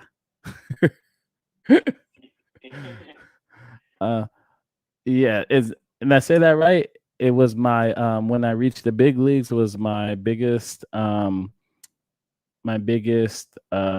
guess achievement. Yes, when I reached the big leagues. Cuando yo alcancé el mejor liga de béisbol. I haven't spoke Spanish. I haven't spoke Spanish in a while, but I did understand. So it's been a while for me. Let me try. Go ahead. ¿Tiene algún sueño para adelante o crees que alcanzó tu objetivo? Say that again. Your Wi-Fi went off. Okay. Do you think you achieved your dream, or it's just the beginning? Yeah, I achieved my dream. Yo alcancé mi sueño, pero ahora estoy detrás de mi carrera y ahora estoy trabajando a encontrar mi sueño después de béisbol. Entonces, yeah, I guess I'll say. Let me say it in English now. I achieved my dream in baseball. I wish I could have played longer at the MLB level, but I achieved my dream, and now I'm trying to figure out what I want to do after baseball. So my purpose before was to be a baseball player. Now I'm trying to figure that out, and I'm enjoying the process, and I'm enjoying helping people like you and I'm pumped that you spoke Spanish because I enjoy this. I haven't did it in a while, so it's pretty cool that to get to speak Spanish again. Sí, yo me encanta hablar otras lenguas también. No hablo muy bien español. Yo empecé con español cuando estaba en el colegio, pero mi lengua nativa es portugués, un poco de inglés y un poco de japonés también. Pero tu español está mejor que yo. Tu español, No mucho. tú hablas fluido en español. Porque yo jugaba tenis de mesa, viajaba mucho y practicaba con mis amigos españoles. Está bien. Yo aprendí más en la práctica do que en teoría. Yo quiero aprender portugués. Un día yo voy a hablar fluido en portugués. Sí, cuando venir a Brasil, yo enseño también a hablar un poco portugués y no es muy difícil. Bueno, qué bueno. Gracias, Gustavo. Muchas gracias por la oportunidad. Qué bueno. That's awesome. Shout out to Gustavo and me struggling to speak Spanish. Any ideas for Maddox? What are your pre-pitch thoughts? Are you guessing what you think pitcher would throw? Do you try and pick a target? So this is a great question, Dale. So basically, at the higher you go up, there's more pitches that the pitcher is going to throw. They're going to throw fastball, curveball, slider, changeup. They'll throw like 4 pitches. That's a starter. And your job is to eliminate as many pitches as possible. Okay. I like to eliminate a pitcher to 2 pitches, a fastball and its out pitch. So that's basically what you're trying to do as far as your thoughts. And the game's going to tell you what the pitcher is trying to do. The game's going to tell you if he feels good throwing his curveball, or he doesn't feel good throwing his curveball, or he doesn't feel good throwing his slider. The game will tell you because you'll see it. If they're struggling to throw strikes with that off-speed pitch, then you can eliminate it. And the more you can eliminate it, the more you can go all in on the other pitches. So you're not playing against the pitcher, you're playing against the game. And the game dictates what's going to be thrown. For example, let's say you're playing and there's a runner on second base. Okay. More than likely, he's going to throw off-speed pitches because he doesn't want to just give you a chance to hit. So they're going to try to get you off balance so that you won't be able to score that run. So as far as, what I'm thinking up there, my approach is always fastball. And then I want to know where his out pitch is. Is it a split? Is it a slider? Is it a curveball? And then from there, I'm taking it pitch by pitch. Okay. I won that pitch just like that at bat. That guy had a killer slider in that at bat. And I knew he was going to keep throwing it to me because he wanted me to strike out. He wanted me to hit into a ground ball. And I kept eliminating it. When I took that one pitch that was down and away and the guy said, good pitch, I knew I had him at that point. I was like, oh, I got him now because he couldn't get his fastball by me. If you're throwing 95, you ain't getting that by me. You better be throwing 100 miles an hour to get that by me. So for him, I knew he wouldn't get his fastball by me. So as far as to answer your question, I'm definitely looking for a fastball, and then I'm eliminating pitches. And sometimes you'll know when my gut tells me it's an off-speed pitch, then I'll go with it. But my gut you have to know like the percentages of it happening, and how you know that you watch the game. You watch what happens when a guy gets to second base before you, and you'll see, maybe does he throw a curveball when the count is 1-0?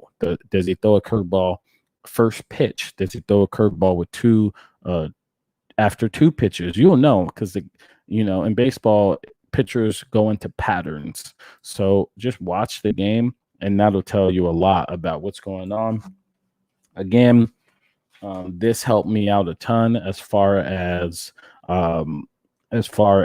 approaches and stuff like that too. Because when I played against teams, I started to remember and I had it documented what they threw me. So then when I had runners in scoring position, I can go back and see how did they pitch me with runners in scoring position. And when I would look at this told me how the catcher would call signs, what he was doing against me. And then I could just look in my book and then I already knew what they were going to do before I even stepped in the batter's box. So this right here was a game changer. It helped me out so much in my career. It's going to help you young players out there. You guys got to get one of these. You got to get one. I'm tired of just saying it. You guys got to get it and start using it every single day. It's a game changer.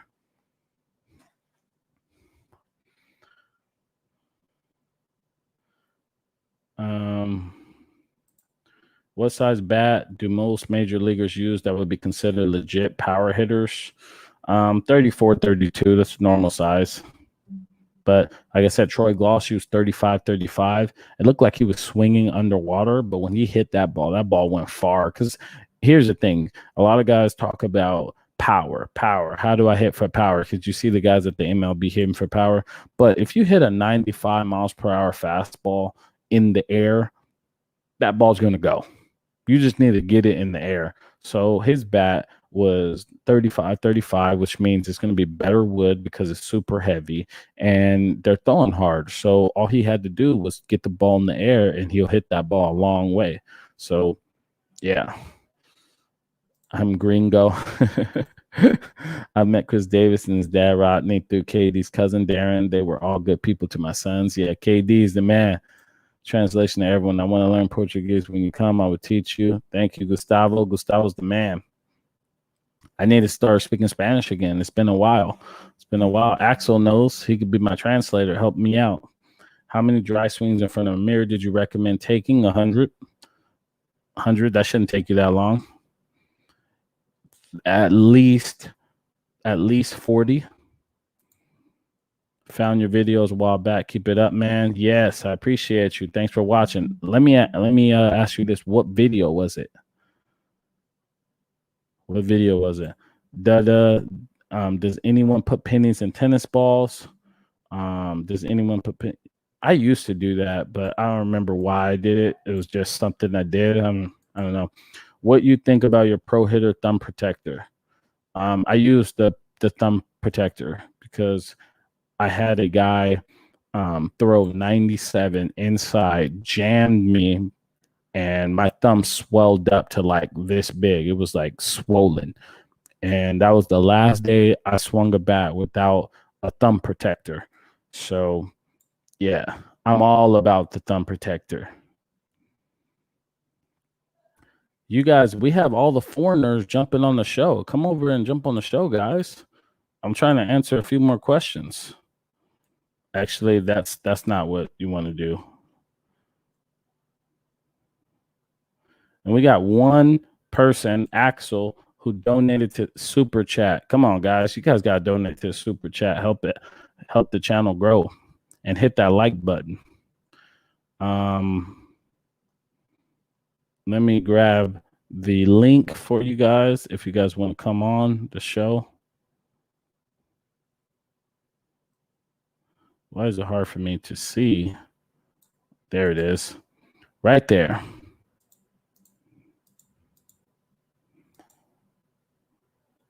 Come over here. John the show. R.I.P. thumb gone but not forgotten. Yeah, that's my thumb was swollen, man. My thumb was so messed up. I had to play for the rest of the week, like with the swollen thumb. I was hitting a lot of ground balls because I couldn't get through the baseball. But I was getting. Oh, we got Dale in the house. We got another super chat. Dale, shout out to Dale for the $5 super chat. I appreciate it. Thank you, guys. Yes. I need to get sound effects and stuff going on. This is awesome. A shout out to Dale. Shout out to Axel for the super chats. I really appreciate it. That's Dale's got number 2 as far as super chat, and Axel #1 as far as donating to the super chat. It's cool, man. It's cool. I'm actually pumped because it's my first time getting the super chats. I'm pretty pumped about that. Dell says, how do you stay focused for the entire game? And do you think that is one of the differences between those who make it and those who don't? Heck yeah. You got to have on and off switches. At UCLA, we call them green light and red light. And so what that is because a game's long, as you guys know, but green light is you're locked in and red light is you're off. So guy's about to pitch, you're in a green light. When he's when after the pitch is thrown, now you're in a red light. And then yellow light is right before he's about to pitch. So we had this system that we talked about, and it was just for the mental game so we can stay focused the entire game. And that was how you can get through the game, because the game gets long. So what I would do is if I was on defense, I'd be telling myself, hit me a ground ball. I'm gonna crush them. Like I'm gonna make this play. I'm gonna make a dive and play. And then once the pitch is thrown, you take a step back. I would like to dust on the dirt. Maybe you look in the stands, check out for a second, and then go back at it again. And you just let your brain turn off for a second and then go back to it again, because it's hard to stay focused the entire game. However, on the other side, for the at bat, I mean, every time you get into that batter's box, you got to be dialed in. When I was finished with the bat, I'd be sweating. When I was done with the bat, I was just like dripping sweat because I was so focused that entire bat, just like I told you right there with that one. I wouldn't let him beat me. Mentally, I was so focused that after a bat, that's when you cool down. You're like, but you're still watching the game. You just cool down. But to answer your question, you have to have an on and off switch, especially when you're playing 3 hours. And when you play overseas, like I played in Dominican, I played in Venezuela, I played in Mexico, those are 4-hour games. So you definitely need to turn off for a second. Otherwise, you'll be fried. You'll just come home and just pass out. So you definitely need to focus, but be able to turn off when you need to. How do you stay focused for the entire game? Do you think that is one difference between those who make it and those? Yep. Where do you live, Axel? You getting connections? Heck yeah. I'm in Florida, in Central Florida, to be more exact. That's awesome. Shout out to Dale and Axel for the super chats. Me and my dad play wiffle, and not surprisingly, he hit 6 home runs off me. That's awesome. Axel, where you play? Nice. I'm from Sao Paulo in Brazil. That's awesome. I need to go there. Check that out. Will be a pleasure to teach you Portuguese. It's very easy. Yeah. No, that thing sounds so hard.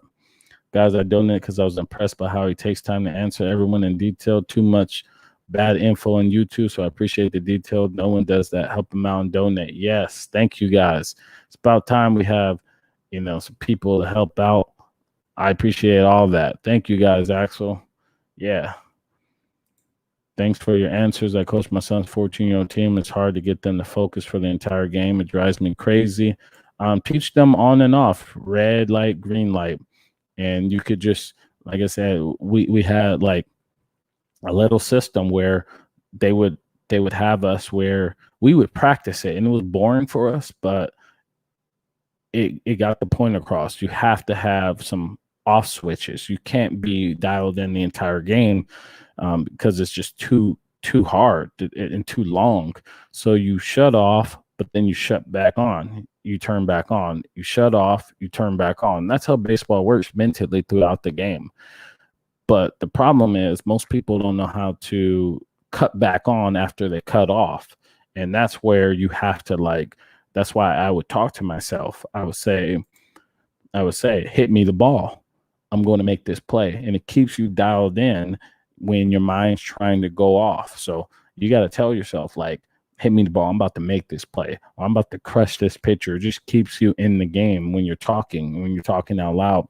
And that's another reason why they tell kids to chatter. Tell them, say, hey, speak it up. Come on. because if you're talking, you're in the game. When you're not talking, you can dial out. So those are little hacks right there. Have them, not be like a cheerleader, but have them, talk it up, bring that energy. It keeps people in the game. Kayla says, I really appreciate all the detail and time you put into these. Amazing. Awesome. Thank you, Caleb. Can you talk about getting into your hip and showing the numbers in the swing? Oh, I'm gonna have to break that down in another video. That's like more a detailed video. That's not a video I could just make right here, right now, but definitely have to make another video that explains that. Do we got anybody else that wants to join the show? All you have to do is come over here and join. And I appreciate Dale and Axel for donating to the super chat. It's amazing. I got to show them again. Shout out to Axel. Shout out to Dale. So, any more questions? I'll call. Okay. Come over. Give me a second. I'm trying to find the link. Yeah, where is that link?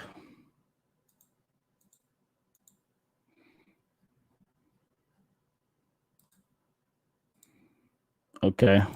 The link is, I wonder if I can start pinning a link. I might have to start pinning it. It's right here. Does that help you out?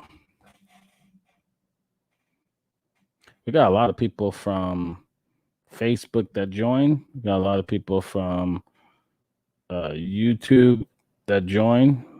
Facebook giving a lot of love.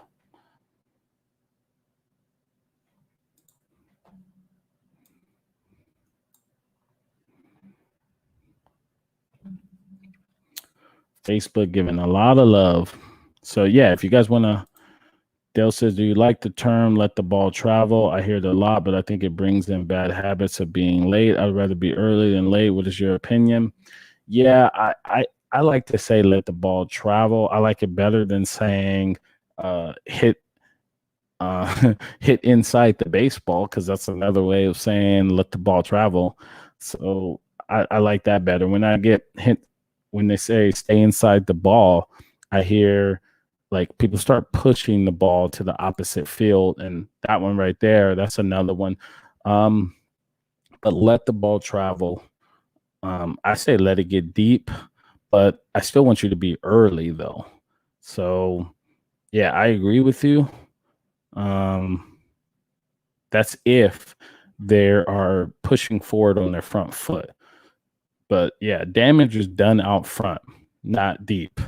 But you make better decisions if you let the ball come deeper. So, that it just depends on what type of hitter it is. But to answer your question, do I like the term let the ball travel? I understand it. It just depends on the kid. Do the kid understand it, or is he not? Sometimes I have to change up my words because some of the kids don't understand what I'm saying. So I might say stay inside the ball. I might say let the ball travel. Personally, for me, I don't like saying stay inside the ball or let the ball travel and those things, but I have to say it sometimes so they can understand what it means, but that's a great question. But yeah, you definitely want to be early. Definitely want to be early. Late, if you're late, then your base gets messed up and it's harder for you to hit. Where's this? Hold up. Let me find this.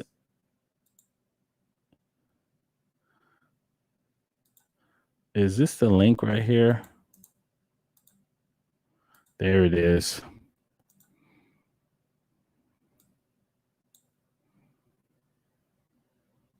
Yeah, it's hard to stay inside the ball if it's an inside pitch. Yeah, that's why I struggle with that.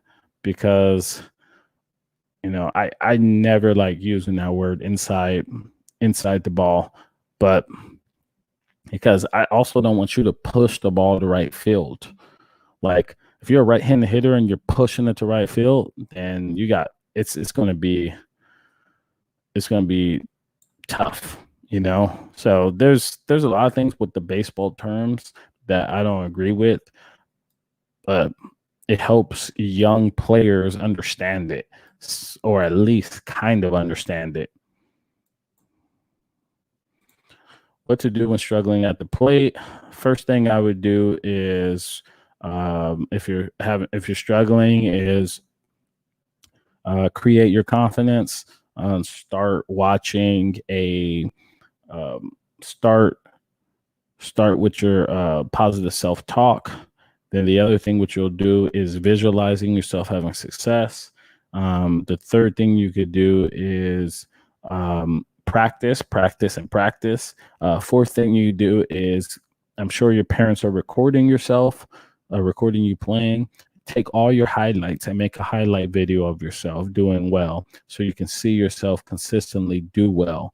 Okay, that was A-Rod's technique before each game. He watched highlights of himself dominating, and then from there, go into the cage and simplify it. Go back to hit off the tee, hit the ball to the right center gap if you're a right-handed hitter, then work up the middle, and then start slow and start getting yourself back. Then go to hitting off BP. And when you're hitting off BP, do the same thing. Take it slow and focus on hitting the ball up the middle in that way. And then when you're in the game, build yourself up. Don't go and say, all right, I need to get a hit. Say, no, you know what? I hit a hard ground ball my first at bat, or I struck out, but I seen 8 pitches. This at bat right here, I was struggling, but I still didn't let it get to me, and I seen like 8 pitches and got a hit. So basically what that is, or what I mean is, build yourself up. You don't have to start getting hits immediately, but what you should do is build yourself from the ground up. Let me hit a ball hard. Okay. Let me hit a ball hard. Oh, I hit the ball hard. I'm a good hitter. And change the story that's in your head. Right now you're saying you're struggling. You need to change your story in your head. When I hit that ball right there, the one that you just seen, I told myself while I'm on first base, I said, let me show you right now. I'll go through the whole thing real quick.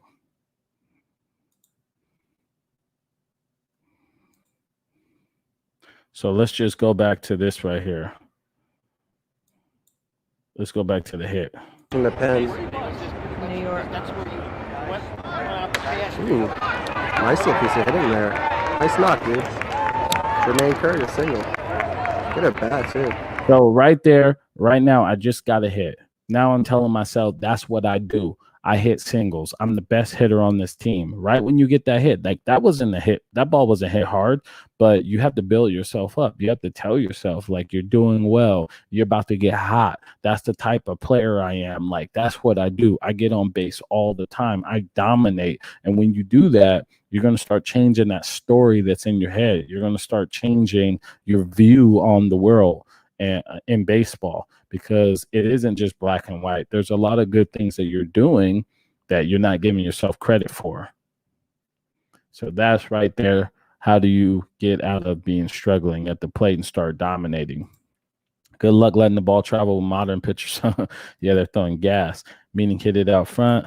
I hear a lot of people preaching going oppo. Don't you have to hit the ball where it's pitch? Inside equals pull, outside equals oppo, middle up the middle. I mean, yeah, in the real world, that's how it works. But when you think go oppo, what you're saying is let the ball get deep, which means that you're staying square. And when you stay square, you're not opening that front shoulder up. You're not turning and burning. So you're teaching basically the right habits of staying square, going straight to the ball. And it's going to allow you to stay on other pitches. And also the ball's going to come deeper, so you're going to make better decisions. So they preach that because it's a better formula to hit. But I mean, if you're trying to drive the baseball, you got to hit the ball out front. So you give up some, but you get some too. If I send you a video of me, would you evaluate my swing? Yeah, definitely. If I have the time, I will. It's getting tough because everybody's sending me their swings. When you low stride, should you keep your hands close to your body? Yeah. Low stride. I mean, you should get in this position right here, which is your scap is going to be activated, and that allow you to put the knob to the catcher. It's almost like if you had a younger brother or sister and they got you mad, you just wouldn't go like this to them. Hold on, let me show you. You wouldn't just go. You would go.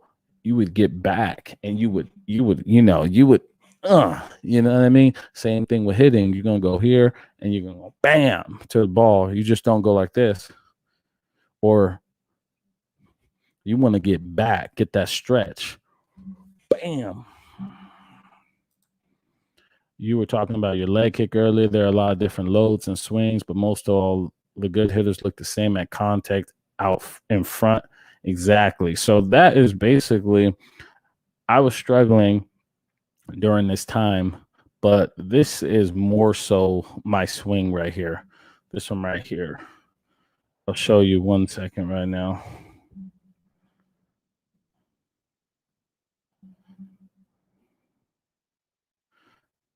This one, right. Try to find it. If I can find it, I will.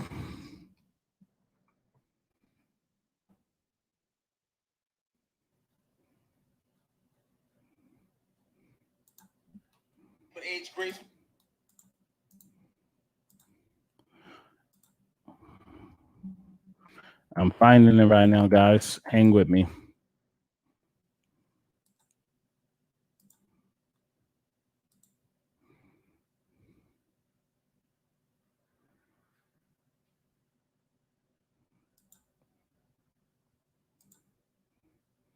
All right.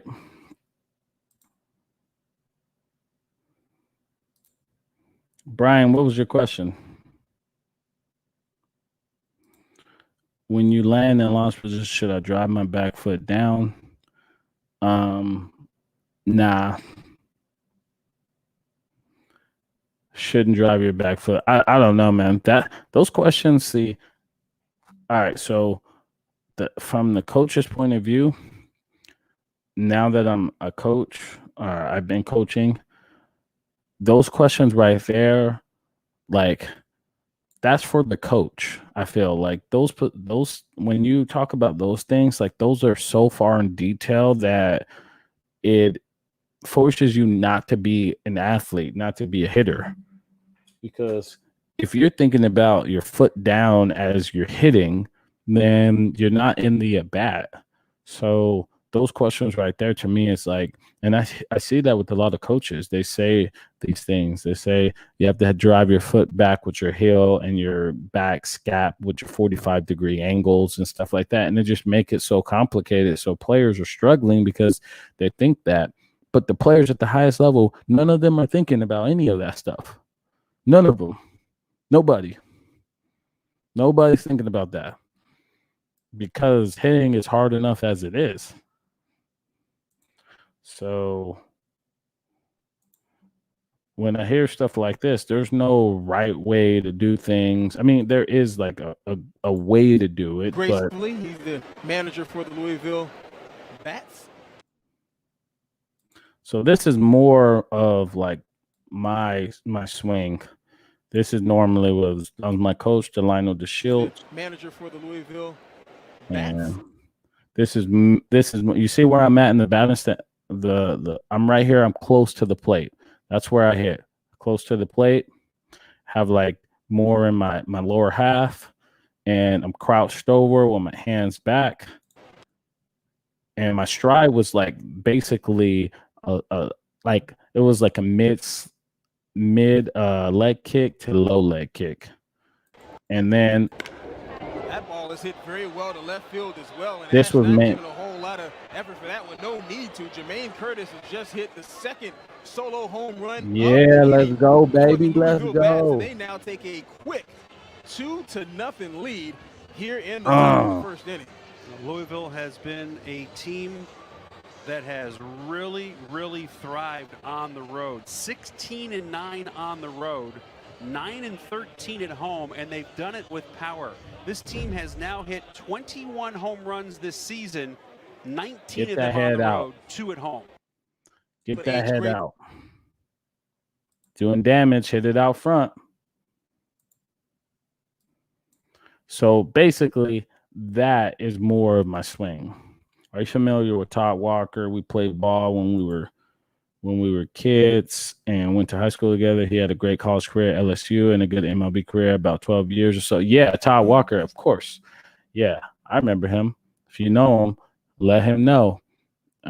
If you still know him, if you're in contact, let him know. I want to do an interview with him. We could talk baseball. So I think we got Renato over here. I think he wants to ask a question. Let's get Renato on here. You back, Renato? Hey, Jermaine. What's going on?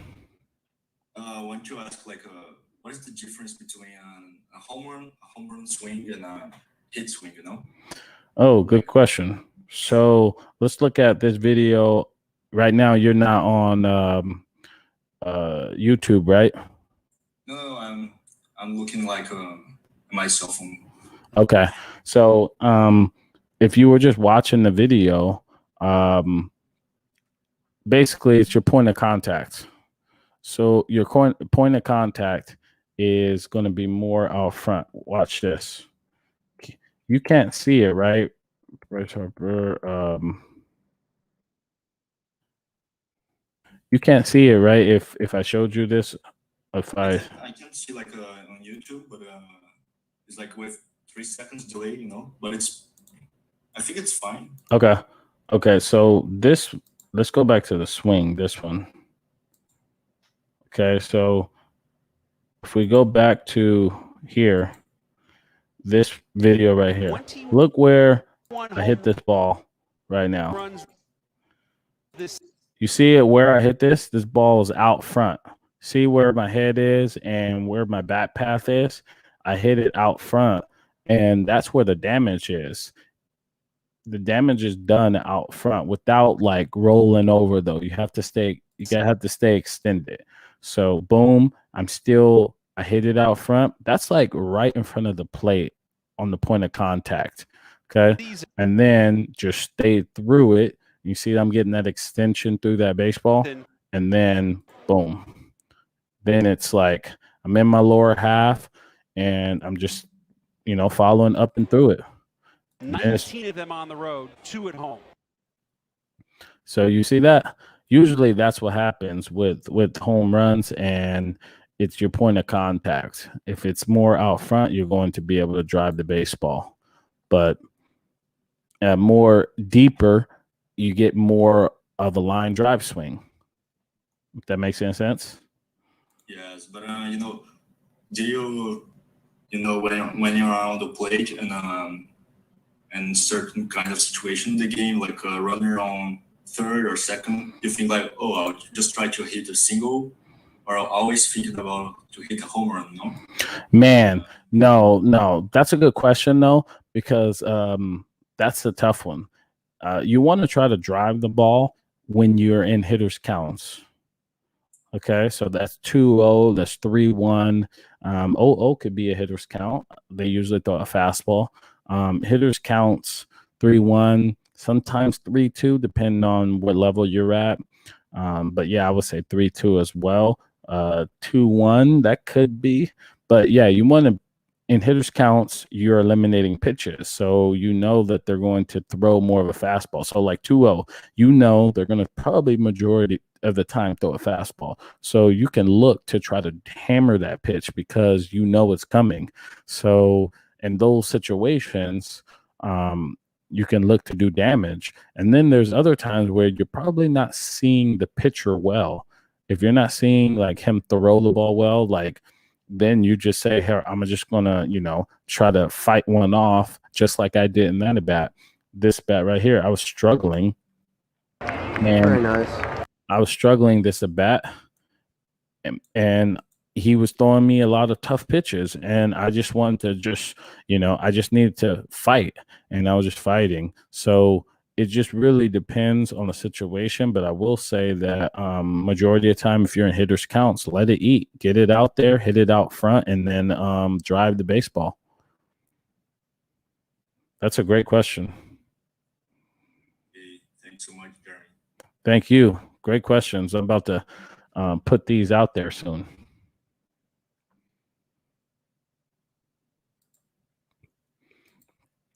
All right. Dale says, why do left-hander swings look so good? The game's meant for left-handers. What to do on the deck circle, you should be getting your timing and loosening your body up on deck and your approach. I have a video on that. Go to my channel. It talks about what you should be doing on deck. Axel says, depends on hitters, biomechanics. Gideon sounds like you talking about driving back knee down is a field thing. Remember Big Hurt, Frank Thomas, he didn't drive knee down, and many others didn't. Yep. Axel says, all right, everyone got to go. Catch you all next live stream. Canelo about to fight Sanders. Take care. Hit the like button. Donate to his channel. Good dude. Thanks, man. I appreciate you. How to hit the ball with power. Hit the ball more out front. So I want to thank you guys for watching. If you're new to the channel, hit the like button. Subscribe to the channel. And Henry says adjustments you make during 2 strikes. Try to hit line drives up the middle. I have a video on it. Albert Pujols taught me that. So definitely check my channel and you'll be able to see that. If you're new, hit the subscribe button and donate to the channel, just like Axel said and Dale did. And I appreciate you guys. And definitely share this so more people could come. And I'll see you guys next Saturday, same time at 9 p.m. And we'll have more people on, and we'll just keep this thing going. So thank you guys, and I'll see you in the next video.